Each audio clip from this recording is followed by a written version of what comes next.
Welcome to the Heat Speakers Podcast. Welcome to the Heat Speakers Podcast, where passion meets purpose. Join your hosts, real estate Rich Jackson and mortgage.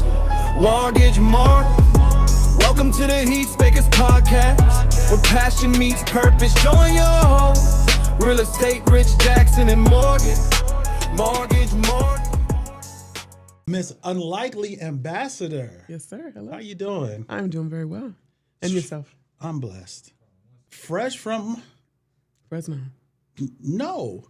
Where'd you just come from right now? Physical therapy. Physical therapy. Yeah. Mm-hmm. Did better? I am working towards Walk MS next Saturday. What? Yes. Where is that at? It's going to be in Sacramento. Fresno How long doesn't is have this one. thing? It is, well, depending on how long you walk. So it'll probably be a couple of hours on Saturday morning. What? Yeah, I'm excited. My physical therapist gave me the good news that she's coming to walk with me. That's cool. Nice. Yeah, nice. I'm very excited. That's cool. So there's no limit, like no length of the walk. It's just They have is two it courses. a benefit or something? Is it? Are you Well, raising? yeah, so we're raising money to towards a cure for multiple sclerosis, and they have two courses, either 1 mile or 3 mile. I'm doing the 1 mile, That's it. and maybe next Love year it. 3. So Hey, that's I'm goals excited. right there. I'm excited. That's amazing because you're straight from physical therapy, your knee surgery on your knee leg, and you told your doctor, like, look, y'all got to do something because I have to go walk a mile, which is, they're like, what are you talking about? That's insane. Yeah, both legs. What's so it was the a challenge. inspiration to, like, what's pushing you to do that?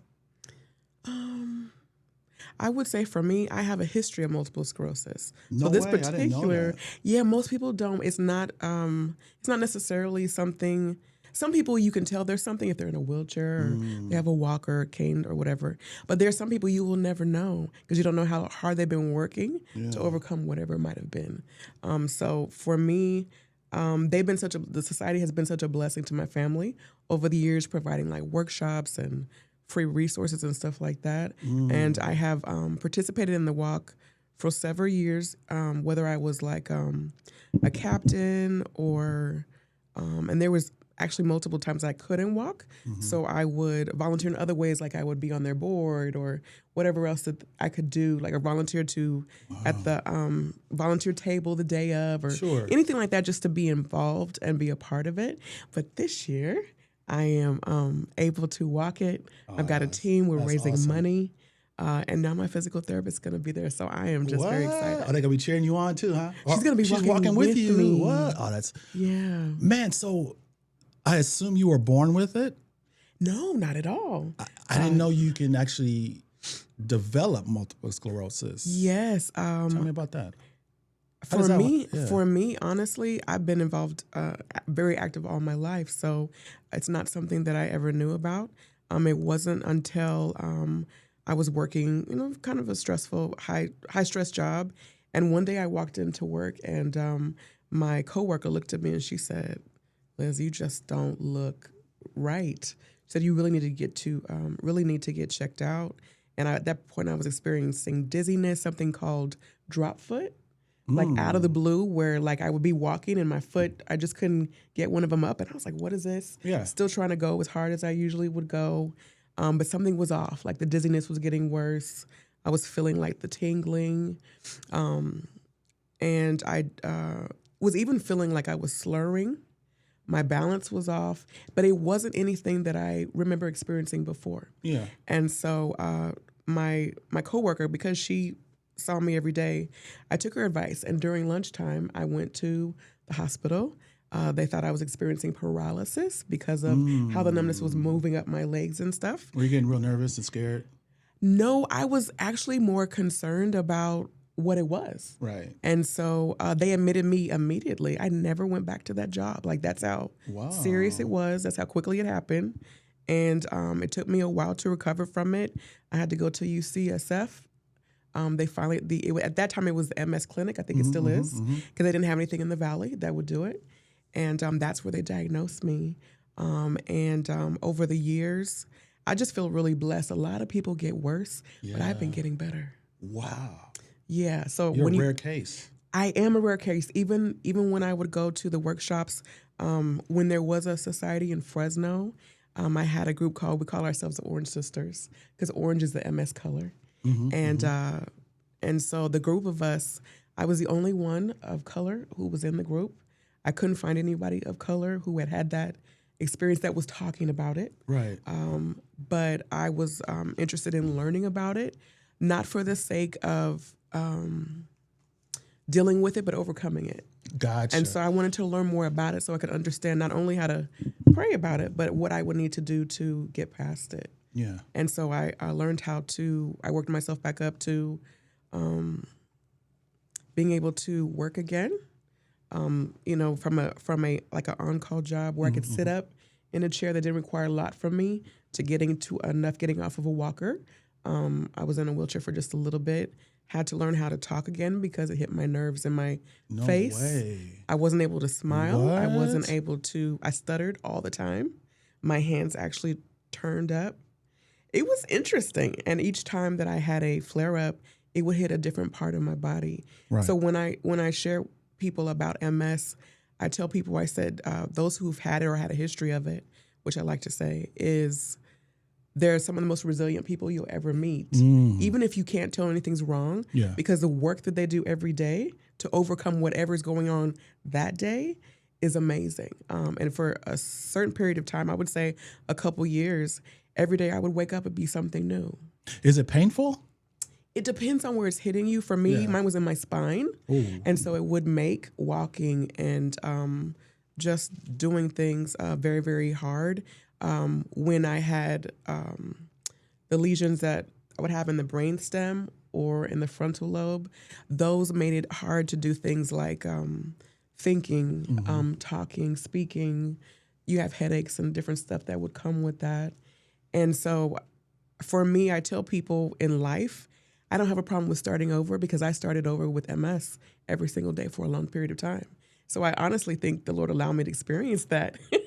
Right. And I was not one who liked change. Yes. But you would give me that? Because it's nothing but change. Right. Nothing but change. Yeah. But, I'm grateful to the Lord where I'm at now.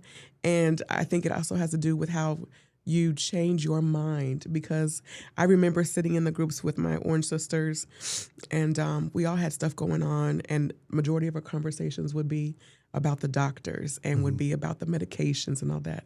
And at some point, I realized I couldn't talk about it anymore because I wanted to overcome it. And so I had to change my conversation. And when I was able to change my conversation, my mind changed. And when I had a particular, I was doing like a personal Bible study in my room, and that was a time when I couldn't really walk well. And I was reading about they were healed as they went.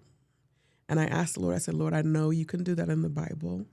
I would like to experience that to heal as I go. And I have found that over the years that I've been really blessed to overcome each time I've had a flare-up.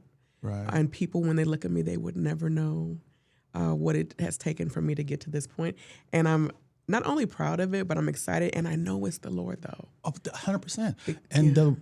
And a lot of the reasons, you were given that, and people go through certain diseases or things, struggles in their life, is I feel a couple of different reasons, right? Like the Lord wants us to shape us and to mold us to who He wants us to be and who we're supposed to be, and to learn something from that whole process. And even just as importantly, to understand we need Him to get us through it, right? And then with the Lord's help and guidance, we can get through anything. Yes. And even through that, we're going to become a whole different person, right? Yes. Through the whole process. So it's hard in the moment, though. When you're going through it, you're going through the challenges. It's like a lot of times it's like, why me? Why me? What did I do to and then you start feeling resentment and things like that. But if you look at it the way it should be looked at, life gets so much better and easier. You can deal with anything, Yeah, I had those low moments, so I don't want anyone to think I didn't. Right. Because I didn't even know what it was. Right. And I couldn't find anyone of my skin color until much later who was experiencing it. And so I felt very lost for a while. I talked to the Lord a lot, but when I talk to the Lord, I actually have conversations with Him like, what is this? Sure. Like, I liked my job. Like, why would you take me out? Like, what And I was a leader in my church at that time too. So I was still trying to do the leadership role, and I had to let it go at one point because inflammation was a big thing, and a lot of the stress factors to it would make me worse, but I didn't know it yet. And so certain things, the Lord really showed me how to let go, because that would be the thing that would allow me to get better. But I didn't understand that. I didn't know. You know, so I'm just trying to do my regular things, trying to lead the youth group from the bed. Right? Sure. And that's it. Like I just it's so amazing how the Lord works, because like when you really have faith, He's going to give you these issues, give you these problems, and then once you get through it, you're going to be you're going to understand it, right? And be grateful that you went through it, because, man, you didn't know what we didn't know. Right. And it took this situation, this struggle, for you to even get on the other side, to be a different person, to grow in your spiritual growth, mental, physical, all the above. And it just reminds me, as the person in the Bible who dealt with the most at one time and couldn't understand that, which is Job.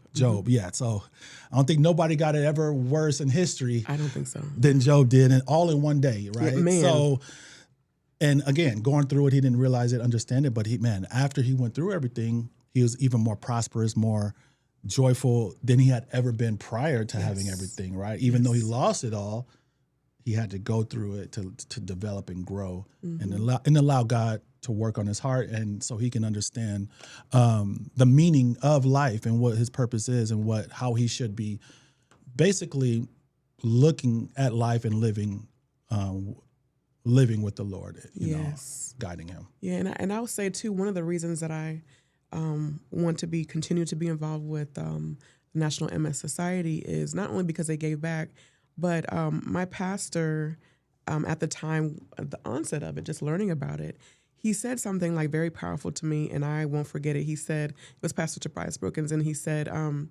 when you get better, when the Lord heals you, when you get better, make sure you don't turn your back on the people you were with. And so that stayed with me, because a lot of times the Lord will do great things for us. We will overcome a situation, or we'll get better, or maybe we didn't have money and we have money now, or whatever the case is. We can forget, and we can turn our back on the people that we started with or were in that struggle or journey with.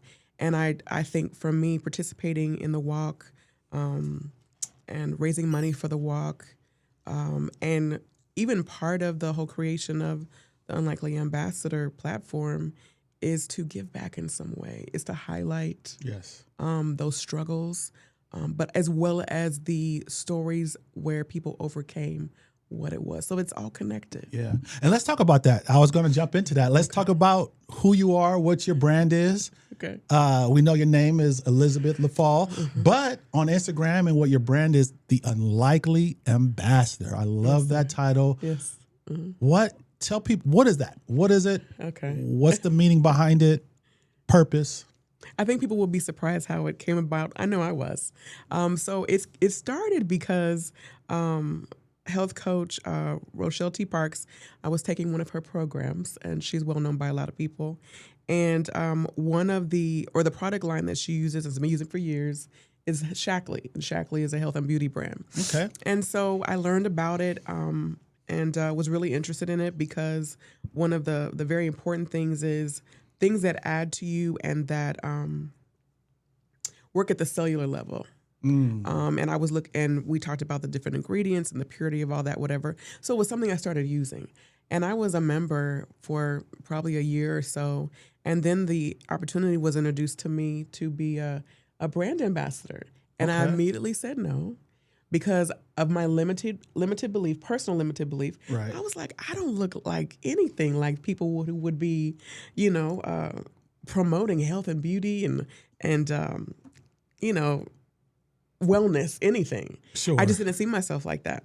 And I felt convicted after a while of thinking that way and said, wait a minute, you're the one who's using these products. And I started thinking about it, that I had a love-hate relationship with the health and beauty brand industry anyways, because all these years, because I've always been plus size, even when I was in sports and different things, you would have people who approach you for different things because of your size, but it was to like market and to make money off of you type of a thing. Right. And then I also had an issue with the health and beauty industry because they would put celebrities up there. They would always have a certain look of a person that would be promoting that. But then over the years, when I would get close to the ambassador or learn more about the ambassador, one, they didn't even know anything about the product. They had reached whatever their health goal was before they became engaged with this. Or three, they were either approached by someone or they applied for the job to promote it after they already looked a certain way. And that was a complete turnoff to me. Gotcha. And I said, you know what? Why not become the unlikely ambassador for this? I'm actually using the products to reach my goals. Sure. And I really feel like the industry, if they use the people to promote who actually use the stuff, That makes sense. you know, they would really, I think, win people over. Right. You know? 1,000%. And then, you know, people, it's real and authentic. It's like, oh, this person was this way, but then by using the product 6 months down the road, look at them now, look how they've changed. How has it so far, like, what does it do for you? Like, and how has it affected you so far since you've been using it? What changes have you seen?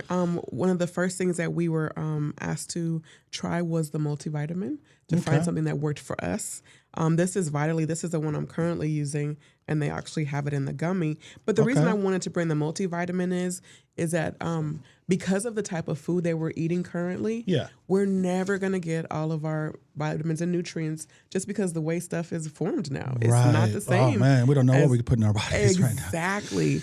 And so we're always going to have some kind of nutrient deficit. But the multivitamin, finding the right one for you, we have the men and women, but and children too. But you want to find the one that works for you, that has what you need, and especially as you get older, Right. you need a little bit more in some little different areas. Yeah, exactly. You know? And so for me, I think it's a good base. It gives me energy. Okay. And I've seen the difference, and the quality is a big one too. One of the things that Coach Rowe, I learned in the class is always look at the labels and understand what it is that you're reading, because one of the supplements I had considered at first, it had so much sugar in it. No way. It was like completely would defeat the whole purpose. Sure. Yeah. Yeah. So just looking at that kind of stuff. Yeah. It looks like you got some shake or a drink over there. I'm just do. like I do. I'm looking at that. I'm like, man, I want to taste that. What is it? What is it? This is one of our most popular. This just came out. Was it this year or the end of last year? This is called the Shaklee Protein drink, and it's for all of those who are on these GLP-1. And the thing about taking those injections, if they're trying to lose weight and stuff like that, you start to not get the protein you need. Gotcha. So this is protein in a drink. Protein in the drink. Yeah. What other ingredients does it that. offer in there? Like, is it just protein? That's all I'm getting out of it, or is it like not going to give me no energy or anything like that? Just you got the protein. You have got natural flavor, citric acid, looks like it's monk fruit, because you know monk fruit is really good for you. I don't even know what monk fruit is. Monk fruit? Monk fruit. It's a healthy fruit. Yeah, you should try it. Yeah. So it is 0 grams of sugar, which is really big to most people. Okay. Because if you're drinking sugar, yeah, I mean, you might as well drink a soda or something that's horrible for you. And I just found out today, a lot of these companies like food industry companies and sodas and all that, a lot of them are owned by cigarette owners. Those that own cigarette corporations now are taking over the food and beverage industry. That's disturbing. It's very disturbing. Yeah. And the thing is, this is what I heard. Again, I need to fact check it, but that they found out how addictive cigarettes are and they know what to put in. So the whole thing is about addiction, right? Yes. So they got people hooked on cigarettes by whatever addiction they put in. So now they're getting people hooked on the food. People are hooked on McDonald's. There you go. So they know what to put inside the food to make people addicted to keep selling more. So it's just so crazy, man. Yeah, man. The food industry is just a whole different ballgame, man. We got to be very careful what we eat, what we drink. That's why I'm excited to try stuff like this. Yeah, this one's for I can you. have some of this? Yeah. Is it You good? can try that. I think it is. To me, it has a lemony taste. But you would have to try it. Oh, we're here promoting Shaklee. There we go. I need a check. This promotion, free promotion. Yes. Where are they from? Do you know where they're from? Or they're not local, are they? You talking about the company? Yeah, the company. Yeah, they are local. They are local. They're in California. Okay. based in I California. support California. I've never heard of this. Are they in store? Where can I do they have to Through me. You can get it through gotta me. go and we're gonna give you your contact. You can holler out your Instagram if you want to. You can follow me at the Unlikely Ambassador on Instagram or Facebook. Also, I have an online store too, storefront, and the address is on both of those social media pages. Right, the Unlikely Ambassador. Yeah. Okay, so here's a first taste test, and this is raw, and you're gonna tell the truth. Like if it's not right, my face gonna show it. But I'm gonna keep it real. Let's go. Shaq Lee, you better don't fail me. Okay. Shaq. I almost thought about Shaq, the basketball. Maybe Shaq should get a sponsorship. Okay. As I'm over here stalling. Yeah, and Shaq Lee's been around a really long time too. A lot of people may not have known about it, but it's one of the first. Okay. It's a lemon taste. I love lemon. Oh, okay, that's good. My first thing was fruity, very fruity, but it's lemon. Mm-hmm. And the good thing about this is people don't realize anytime you introduce an injection or you're taking a pill for whatever, there's some kind of deficit you're going to have. Right. And a lot of people don't realize that they're not getting the protein with those injections. This is giving you, I believe it's 40 grams of protein in just a drink. So wow. And it's been very, very popular. Lots of people. I'll just share a little bit more too. Yeah. Tell us what it's got. I also take the triple defense boost. And this is like you taking vitamin C or any type of thing to help you, to keep your immunity going. Gotcha. But I like just to put this in my 16 ounce of water in the morning because I like to drink water as soon as I get up. Yeah. So I'll put this mix in it. I'll put some collagen in it because it helps with your bones. Sure. And your skin too, right? Skin as makes well. that glow. Yeah. That glow. The electrolyte hydration and focus drink mix. I like to use this in the morning too because I find that I'm like sharper mentally and the hydrate. Right. Especially if I'm about to do a workout or something. Sure. So I will either put in the drink mix or I'll put in the Energize pre-workout drink. Got it. Yeah. So we have just so many things. We also have things for the home. We also have face products as well. Okay. They have a cleanser line that I use that I absolutely love, and I see the difference in my skin. Yeah, you glowing up here. Thank you. I'll take it. I receive it. Thank you, Shaq Lee. And water and changing my diet. How long have you been using this product, Shaq Lee? Oh my goodness, it's been a year and a half, and I've been an ambassador maybe 6 months. Okay, just recently. Yeah, but I wanted to do the Unlikely Ambassador because I know when people look at me, she's doing health and beauty. You better believe it. There you go. Right. So I had a change of mind. That's it. And that's why I'm here. And I want to share too. When you look at my page, you'll say I see faith and wellness. Yes. Well, I started with the wellness part because of what I was personally going through and wanting to give people not just encouragement, but a chance to have a transparent community talking about the wellness. But for me, because faith is just as important, I felt like the Lord was helping me to bring them both together. And so when you see the page, when you see the platform, what I'm working on, it is a combination of faith and wellness. Definitely. Because the Lord has allowed me to meet all different types of people in this last year, from the male prostitute, from the who? Male prostitute. What's that? You thought you was in a breeze by the. I'm like, nah. Wait, hold on. Right. What? Yeah. You interviewed a male prostitute? I have been able to talk to them from someone on your platform. No, not on my platform yet. Okay. But what I'm saying is because I've been able to meet just a variety, it's unusual to meet just so many different kinds. So I remember talking to him and he was giving me his story of recovery. Whoa. And I was listening to another who is still overcoming schizophrenia. Wow. And just I had never met anyone up close and personal. Sure. But what I thought was interesting is when we first talked, they came off almost very robotic, and it was caused by the medicine that they were taking. But interesting enough, when we would do the one-on-one, they became very person-like, very human-like. Sure. So it was almost based on their environment. Right. And so I thought that was just so interesting. And then talking to other people, different types of recovery, substance abuse, all that kind of stuff. The homeless person who's recovering, and begin to tell me their story. And so this last year has been opened up my eyes to so much that it really wanted to gave me a passion to talk about wellness and what recovery looks like in its different phases. Right. So you could be recovering from a surgery. You could be recovering from mental health, Sure. which is something that is still taboo in a lot of places. And I honestly feel that everyone has had a moment where they needed to get their mind right. And so I believe that was something where I was really feeling led to talk about a lot, because with all the stuff happening in the world today, Yeah. people are looking for help. They're looking for hope. Definitely. And this was a platform that was started to hopefully to answer. I love it.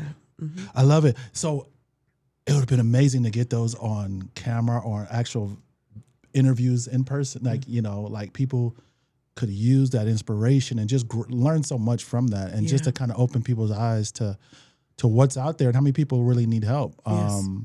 Spiritual healing is the most important. And even in the church, we need help.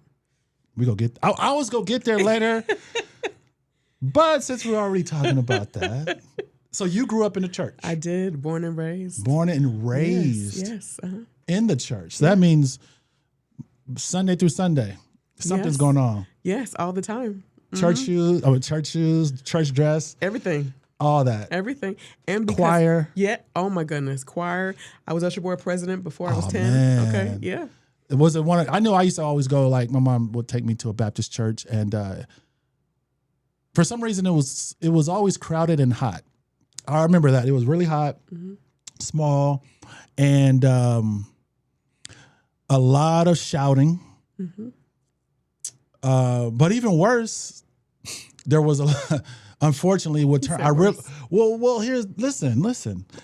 What I realized now as an adult of why back then I didn't understand it is because you would hear, unfortunately, a lot of the church-going women, whether they're on the nursing guild or whatever service they're doing, you would hear whispers and talks and, you know, talking about other people that are in church, you know, like, oh, look what they got on, or how did they come up in here looking like this, and just it was really judgmental, right? You know, early on, and so, but you know, without that understanding, you don't realize that that's not what it's about, right? That's not what Christ came here to do, to you know, to teach us the gospel. That's not the way, basically, you know.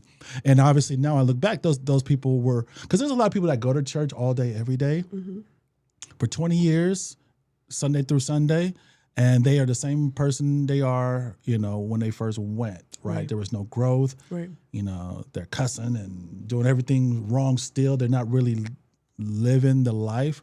It hasn't affected them at all. And, but then on the other side, I've seen personally firsthand, my good buddy was a non-believer forever, came to Christ about a year ago, and he is like the most involved, most on, like he's living the word. He's doing, I mean, he is just, he's transformed. He is a true ambassador of the kingdom. He is living what, you know, as far as I can see, and just everything about him. So there's those two different sides of it, right? Yeah. And it comes through a lot. But since you had said something about, I know, well, what have you, have you seen a difference or something like that, like hypocrisy in that sense? Oh yeah. But you know what? I think what it is that somehow people are forgiving and understanding of hypocrisy in the world. But when it comes to the church, because there's a different standard that's expected, when you see the hypocrite, you don't know what to do with it. Yeah. Because there is a hypocrite in every organization, in every industry. There is a hypocrite. There is someone who is not representing well. Right. And unfortunately, we have had, and I'm talking about the church when I say we, I think we've had some public misrepresentations, which has hurt us quite a bit. But for everyone that you meet, no matter how many that are misrepresenting, there is somebody. Oh yeah, that is, you know, representing. And I think also too, you bring up a good point when you shared about your friend and his transformation. I think there's a difference. Well, not think, but I know there's a difference in the professing to be something and actually being it. Yeah. Because to me, what really makes us disciples and the light for others to read is when we don't have to say anything and people know there's a difference. I think for whatever reason, we feel like we have to talk about it more. Yeah. But I feel like if people cannot experience you and know there's a difference, and I think that's the issue right there. Before you say anything, someone should be able to say there's something different about so and so. I don't know what it is, but I'm curious about it. And I think too that one thing that may not have been taught in the past, I see more ministries and more spiritual communities talking about it now, is there's a difference between going to church and living a life. Yes. Because if you can't make it to church, as we found out in COVID, especially in California, not all states had that experience, but if you can't get to the church through the church doors, can you still live the life? That's it. And people, I wish more people understood that. So a lot of people, and I'm not pointing fingers because I was in the same boat until, you don't know until you go through something and grow in your spiritual growth. But it's that a lot of people look at it like a checklist. I used to be one of those. Me too. Once a year, Easter Sunday, rushing to church, leaving church thinking I did something and like, oh shoot, I'm good now, and going right back to the regular life. Because again, it's there's a lot of reasons for that. It's not taught. The average person is not brought up and understands even what the Bible is about. Better yet, what the real walk with Christ looks like, right? And how to go to God. And a lot of people say, oh no, I gotta get right. I'm not ready. I got too much going on. I'm doing too much bad. I can't come to Christ yet. But that's the complete opposite. Like, no. Do you know who Jesus spent most of his time with? Like, the prostitutes, the ones they consider low life, right? Like it's like you go to a doctor when you're sick. Right. So all the sins, all the bad things you're doing, no, he understands. You need to talk to him right now because the only way to get through that is with his help. And he wants you to go to him to help you through that. Exactly. But a lot of people aren't taught that. And what I noticed, a lot of churches I went to, it's a lot of preaching, a lot of hooting and a lot of this and that, but you're not really you're not being taught. And I've learned there are different ways to as a pastor, to spread the word to the congregation. Some could take it as like the Tony Robbins aspect where you're just like, you're feeling good. It's like motivational and you leave church feeling great. Yeah. But did you really learn anything? Did it really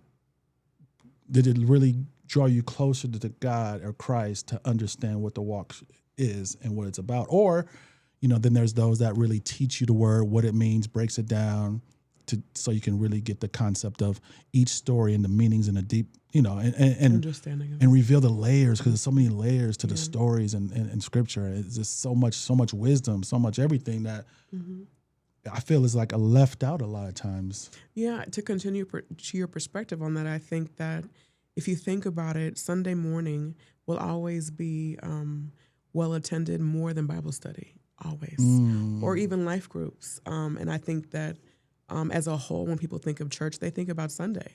They don't necessarily think about study. They don't actually think about... But shouldn't Sunday be equivalent to a Bible? Like, shouldn't a pastor, even on Sunday, present the word to where the congregation is understanding, like giving the message, the real meaning, and breaking down the message in each sermon?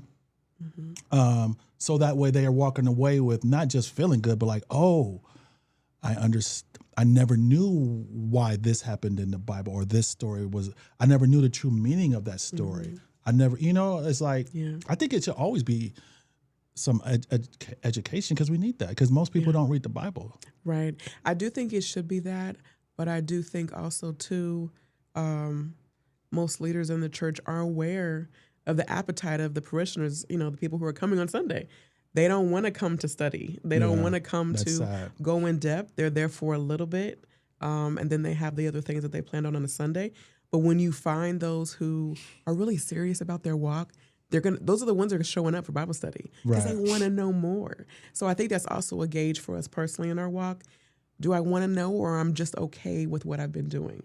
You know what I'm saying? But then that person will never change, It's never going to hit you. It's never going to, like, Jesus came to give us the baptism of the heart. And that will never happen if you're just there just to feel good on a Sunday. Exactly. So then, and no one's going to really reach their true salvation on earth, like living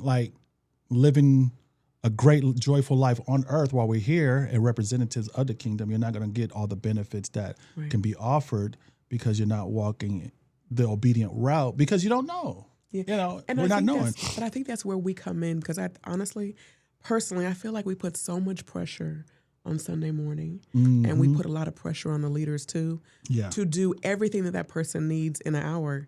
And I believe that's where the people in the pews, that's where I come in.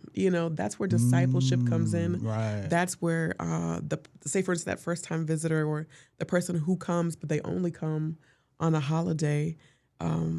It's that person who will invite them and say, hey, you know what? I know it's not Easter.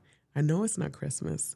But hey, have you thought about coming with me to women's group or men's group or whatever? Or, hey, would you love to spend this holiday with my family and getting to know the people that you would just see in church? Because I think that's where that interest in learning more and understanding relationship comes in.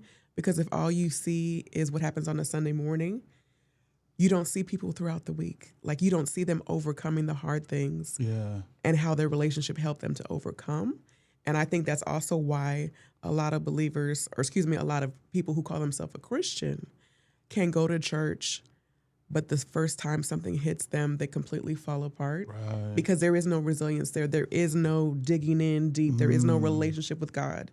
It's literally, I know the people I go to church with when I go, but outside of the church service, I don't have anything to hold on to. Like There's the parable no anchor. of the parable of the seeds. That's what that was about, right? Yeah. Like what type of soil are you going to be, and where is your seed gonna, And then I'll also add too, I love talking to young people. I worked with them for many years, and I think one of the things I used to love talking to them about is the fact that a relationship with God is like any other relationship, and if we say it's important to us, you got to invest in it. It doesn't happen just by thinking about it. Right. You actually have to do what it takes to get to know the Lord more. And if his word is a representation of him, I'm trying to learn everything about him. Man. So I'm reading the word. I am listening to people who teach it. I'm listening to my pastor on Sunday.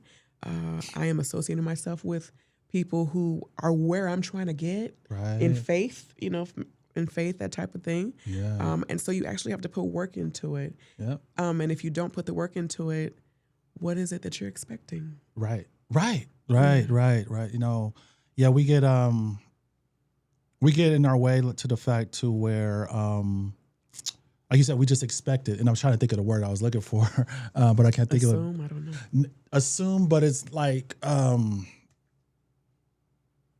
we just expect something to be a certain way, right? Like if we pray something, we're expecting it to be over with or it to come true the next day, like that quick. And that's not how God operates. It's not. You just don't go to him when you're in trouble and need something.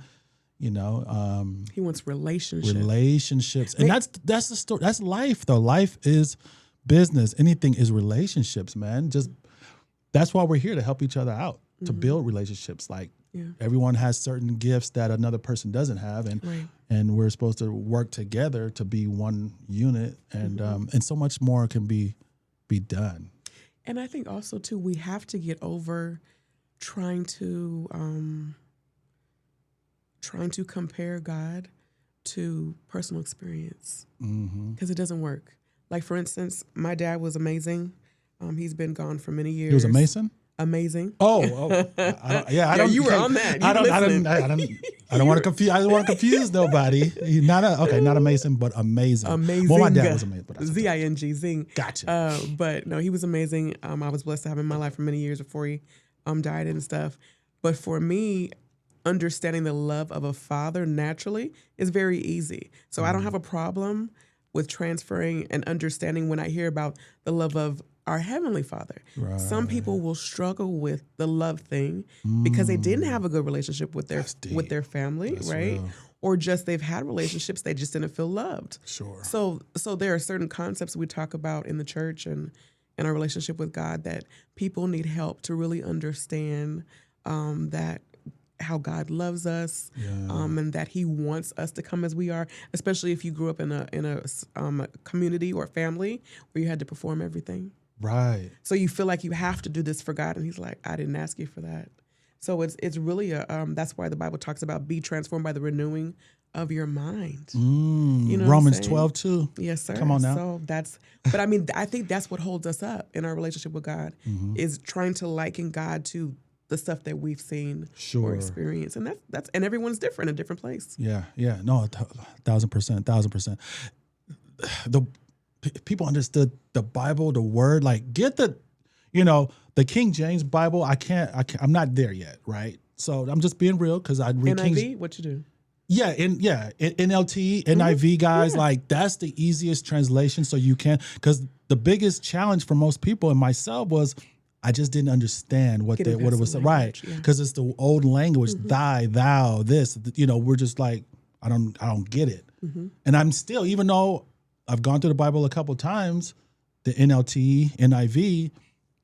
I still, I'll read King James, and I still get kind of. I might have to go read the other version just to understand it because it's more about understanding than anything. So if you can't understand what you're reading, there's no transformation that's going to happen in your life. That's so good. Because you gotta know what it's talking about to accept it, to believe it, and then to be like, okay, I need to try to follow this because now I understand if I do this, this is going to happen. This outcome will happen, and it's been proven in every story in the Bible.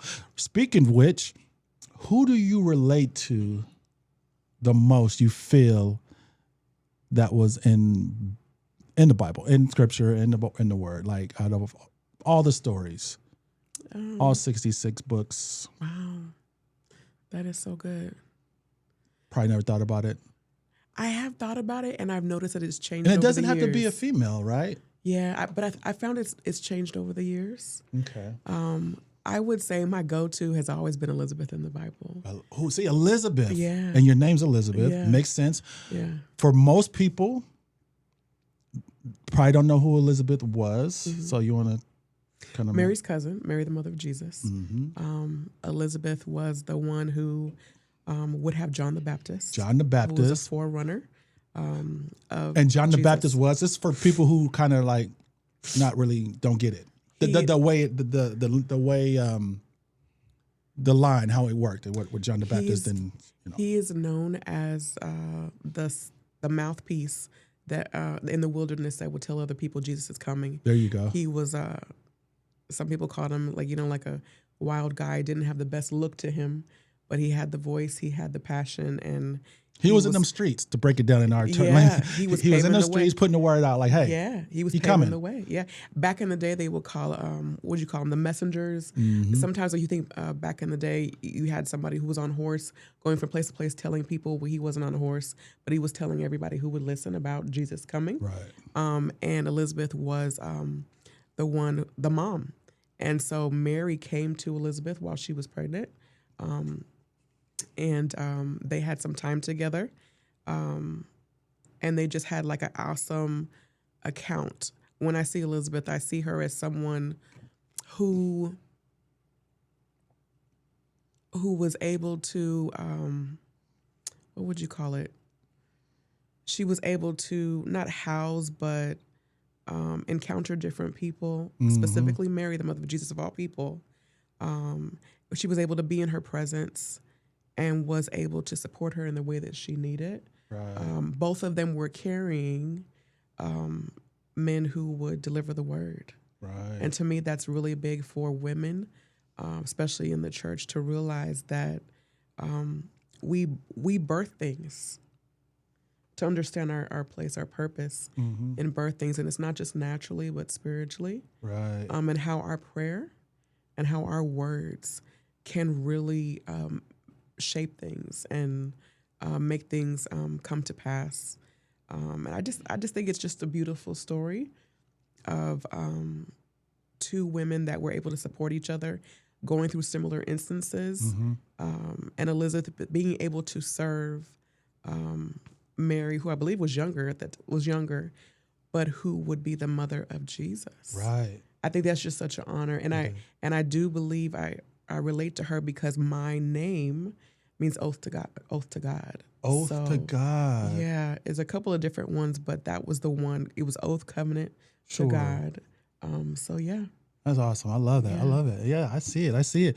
So let me ask you, it's amazing. What is your goal with the company? What is your, I know you got a podcast, and so you can catch a podcast, and it's on your Instagram, right? You're doing a Zoom, and I just interviewed, you just had me on it. Thank you. Coming again. out in May. Check it out. Check it out, guys. She's interviewing me. I'm on her show. But you got big plans though. Like this is you just getting started. I feel like what's your like next? Give it a year out. Where are you going to be in a year out from now? An established podcast, as we talked about. Okay, but definitely, without giving away too much, I definitely want to offer more insight into the backgrounds of those in the Bible that we're highlighting. And so since December, we've been highlighting someone like every couple of months, a different one. Like we're finishing up with Moses right now. Okay. And every person that we discuss, talk to, are incorporated into the podcast. But also there are other, maybe it's a video, maybe it's a graphic, maybe it's a writing, but it gives insight into the person we're talking about, into their struggle. To me, it's important to highlight the struggle so that we see how they overcame it and how God played a role in it. Because I believe that it goes back to something you said earlier, when people don't know and they don't understand, they're not going to practically apply it. And although they read a great Bible story, or though they went to church on Sunday, when that thing hits them on Wednesday, right, they don't know how to apply it. Sure. And so I want people to not only know that they're supported, to raise awareness about health, about faith. And in my own part, I want to contribute to shaping and forming people to be more resilient because the world is getting harder. Yeah. And we need people who can step up to the plate. Yeah. Who love God. And it's getting harder and it's getting easier at the same time. It's getting harder, I feel, and I want to hear your take on it, because I feel like the spiritual war is intensifying more. There's a lot more people suffering with, that are being attacked by the enemy in multiple different ways. A lot of mental illnesses are developing more, and people I see. There's a sentiment or a sense of a lot of people are just not too happy. Cause I deal with a lot of people in what I do. So and even just walking around, people just don't seem the most up spirit. Right. But it's on the other side, I say it's getting easier in some aspects because we have technology and AI, which can be utilized in our businesses or daily usage to help assist us do certain tasks and things like that, to where it's automated and we can kind of. So I don't know. What is your take on where are you seeing how things are getting a little bit tougher? I think it's tougher because of the world around us. I want to say externally on the outside, things are just louder. We have access to so much. It's so much easier to get distracted. Sure. It's harder if you really don't choose a wellness plan for yourself. It's really hard to stay focused. You're getting hit by more and more all the time just because the information is more accessible. Yeah. I mean, back in the day, we didn't have, when there wasn't social media and all that, you didn't know what people were eating and what people were going through. I mean, everything now instantly. Yeah. So that's just so much different. But it's going to take somebody who's very focused and who is taking care of themselves regularly, which is where the wellness part comes in. Sure. To be able to keep that good head on their shoulders, to be able to reach whatever goal they are, and to just be able. I liken it to the Matrix because it's one of my favorite movies. But like how Neo is dodging the bullets and stuff, and that's what I really see now coming. Having to dodge the things that come left and right, just to keep your mind, just to keep your sanity. It's so much noise and it's so much information that it can be hard to decipher what's real, what's not, what's true, Yes. what's good for you, what's Yes. not good for you. Yes.